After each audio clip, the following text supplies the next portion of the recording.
Hello दोस्तों, power finance के बारे में वीडियो में बात करेंगे। डिविडेंड का अनाउंसमेंट किया है कंपनी ने और क्वार्टर 3 के रिजल्ट्स भी बाहर किए हैं। सब कुछ डिटेल में बात करेंगे। तो डिविडेंड है ₹3.50 का जो पावर फाइनेंस ने डिक्लेयर किया हुआ है। ये तीसरा इंटरिम डिविडेंड है और इस डिविडेंड की इंपॉर्टेंट डेट है February 24। ये एक्स डिविडेंड डेट या रिकॉर्ड डेट दोनों ही अब एक ही दिन हो रही है क्योंकि T+1 सेटलमेंट हो गया है। तो February 24 इंपॉर्टेंट डेट है और जो पेमेंट है, ये जो डिविडेंड है, जो भी एलिजिबल शेयर होल्डर्स है उनको मिल जाएगा March 14 तक। इसको आपको ध्यान में रखना है। अब ये थर्ड इंटरिम डिविडेंड है। तो क्वार्टर 1 क्वार्टर 2 दो रिजल्ट्स आए हैं। तो कंपनी ने 2 बार डिविडेंड डिक्लेयर किया, एक बार ₹3 का, एक बार ₹2.25 का।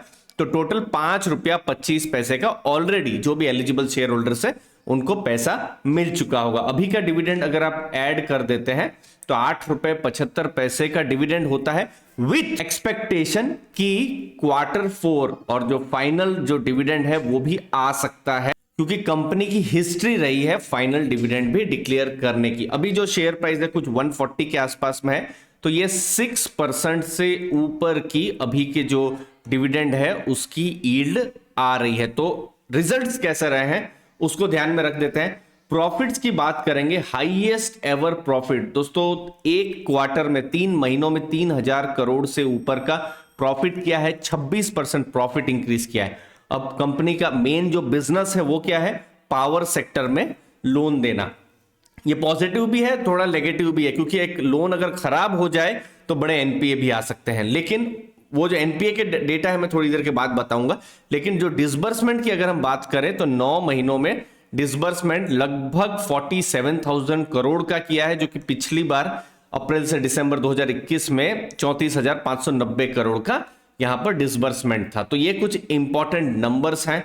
आप यहां पर इंटरेस्ट इनकम देख सकते हैं। इस बार 9,566 करोड़ की इंटरेस्ट इनकम है और पिछली बार 9,297 करोड़ की थी। 9 महीनों को अगर आप कंपेयर करें 28,029 करोड़ की इंटरेस्ट इनकम है, मतलब कंपनी ने जो भी इंटरेस्ट से कमाया है, और 27,763 करोड़ की पिछली बार थी। तो इंटरेस्ट इनकम हम देख रहे हैं बढ़ रही है।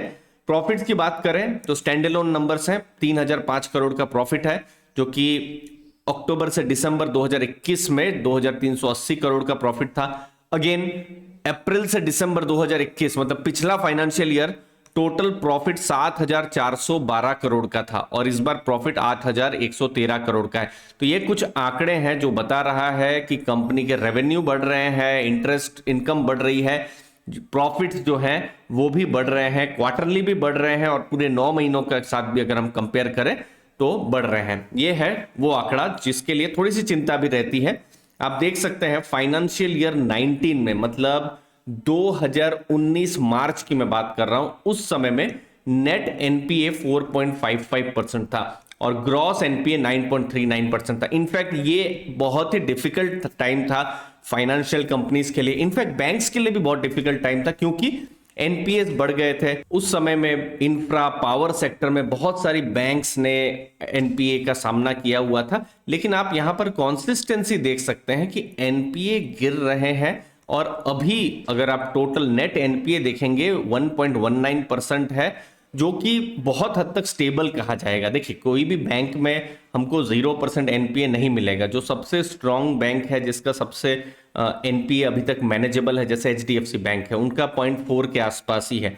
बट कुछ बैंक्स ने टर्न अराउंड किया हुआ है जहां पर उनके एनपीएस कम आए हैं, जैसे आईसीआईसीआई बैंक है, स्टेट बैंक है, कुछ और पब्लिक सेक्टर बैंक्स भी हैं। इनफैक्ट बैंक ऑफ बड़ौदा, उन्होंने भी एनपीए कम किए हैं। तो ये कुछ पॉजिटिव सिग्नल्स हैं। हाँ, अब यहां पर इंपॉर्टेंट क्या देखना है कि अब इससे ज्यादा बढ़ना नहीं चाहिए। ये एक इंपॉर्टेंट वो फ्यूचर के लिए देखने का रहेगा। लेकिन पीए का कम होना एक पॉजिटिव सिग्नल है ही।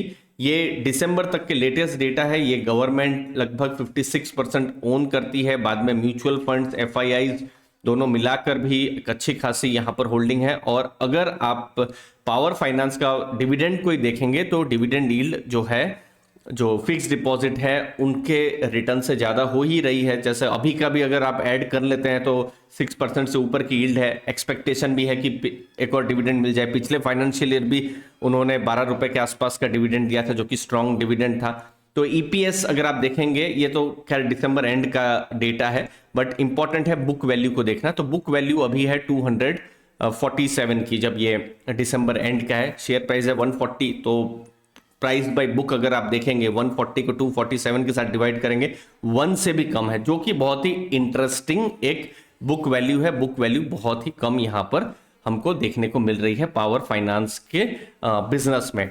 बट मार्केट इसको क्यों रिकॉग्नाइज नहीं कर रही है, आपका क्वेश्चन बिल्कुल हो सकता है। और ये एक इंपॉर्टेंट चीज है समझने की कि अगर कोई लोन, मार्केट को वही डर लगता है क्योंकि पावर सेक्टर पे बहुत पिछले साल, अगर हम 8-10 साल की बात करें तो बहुत स्ट्रेस रहा है। आईडीएफसी फर्स्ट बैंक ने पूरी स्ट्रेटेजी ही बदल दी, उनका नाम में ही इंफ्रास्ट्रक्चर है, लेकिन इंफ्रा लोन उन्होंने बंद कर दी, पावर सेक्टर की लोन अब बंद कर दी और सीधा अब रिटेल की लोन में आ गए। तो आप समझ सकते हैं बैंक्स ने बहुत हाथ जलाए हुए हैं, और इसीलिए शायद इन्वेस्टर्स को भी ऐसा लगता हो अगर कोई डिस्ट्रीब्यूशन कंपनी अगर कल कोई एनपीए कर देती है तो नुकसान हो सकता है। बट अभी के जो लेटेस्ट डेटा है, अगर हम प्रेजेंट की बात करें तो एनपीए कम हो रहे हैं और ये सब कुछ पॉजिटिव सिग्नल्स हमको मिल रहे हैं। बाकी की नई डिटेल्स आती रहेंगी, हम आपको बताते रहेंगे अर्ली फाइनेंशियल आजादी में। मुझे उम्मीद है आपको वैल्यू मिली होगी। आपके समय के लिए बहुत बहुत धन्यवाद। थैंक यू दोस्तों। लास्ट में दोस्तों, इन्वेस्टर्स के लिए 2022 बहुत ही डिफिकल्ट टाइम था, ऑल टाइम हाई मार्केट थी, फिर भी बहुत सारे इन्वेस्टर्स मुझे कहते थे कि हम बहुत बड़े लॉस में हैं, और इसके 3 कारण थे दोस्तों। पहला कि गलत स्टॉक का चुनाव करना, दूसरा गलत सेक्टर का चुनाव, और तीसरा गलत इन्वेस्टमेंट की थॉट प्रोसेस या गलत इन्वेस्टमेंट की सोच। यहां पर दोस्तों हम हमेशा लॉन्ग टर्म रिसर्च और फोकस पर बात करते हैं, लॉन्ग टर्म थॉट प्रोसेस पर हम बात करते हैं, और कंसिस्टेंसी पर हमारा फोकस रहता है। और ये सब नॉलेज मैं आपके साथ एक कॉन्साइज कोर्स के साथ आपके साथ में शेयर करने वाला हूं, जहां पर आपको स्टॉक सिलेक्शन, सेक्टर सिलेक्शन और किस हिसाब से आप अपनी खुद की सोच को डेवलप कर सके उसके बारे में बात करेंगे। और बहुत सारे जो बड़े फंड मैनेजर्स के क्या सीक्रेट है, ये सब नॉलेज इस कोर्स के जरिए मैं आपको बताऊंगा। लाइव क्लासेस आपके साथ लूंगा ताकि आपको हमेशा आपकी लर्निंग होती रहे, और बहुत सारे फ्री लर्निंग रिसोर्सेज भी इस कोर्स में अपलोड होते रहेंगे। ये अर्ली फाइनेंशियल आजादी का ऐप है दोस्तों, जिसको आप डाउनलोड कर सकते हैं। डिस्क्रिप्शन बॉक्स में मैंने लिंक दी हुई है।